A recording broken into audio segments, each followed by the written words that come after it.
But kings are happy, you think. It's good to be king, or at least to be close to a king. But there are stories, ancient and modern, of kings whose happiness turned to misfortune.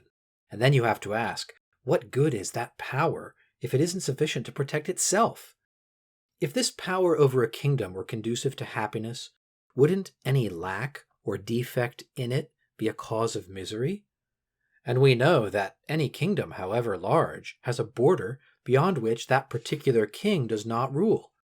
And wherever his rule ends, that is where his dissatisfaction begins, as he realizes his limitation.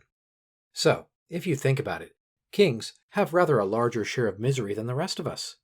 You recall how Dionysius I of Syracuse compared his position to that of Damocles with a sword hanging over his head. So what good is power if it is a source of constant worry and fear?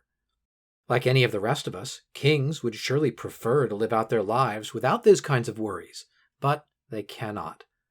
And they boast of their powers. But if you see a man who cannot accomplish what he wants to do you think of him as powerful?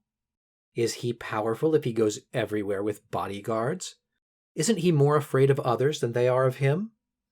And that power depends, doesn't it, on a great horde of courtiers. If kings are not powerful, we hardly need describe those who are close to kings, who can be ruined either when the king is powerful or when he is overthrown. Nero forced Seneca, his old teacher and advisor, to commit suicide. Papinian had been powerful at court for a long time, but Caracalla had him executed. And each of these men was perfectly willing to step down and renounce his powers. Seneca even tried to give his wealth to Nero and go quietly into retirement.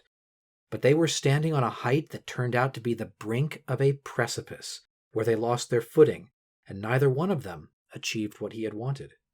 So again I ask, what good is this power that causes men who have it to live in fear? When you want it, you are not safe, and when you have it and want to get rid of it, you are also in peril. You can't trust your friends who are drawn to you not by your virtue, but only by your power and good fortune.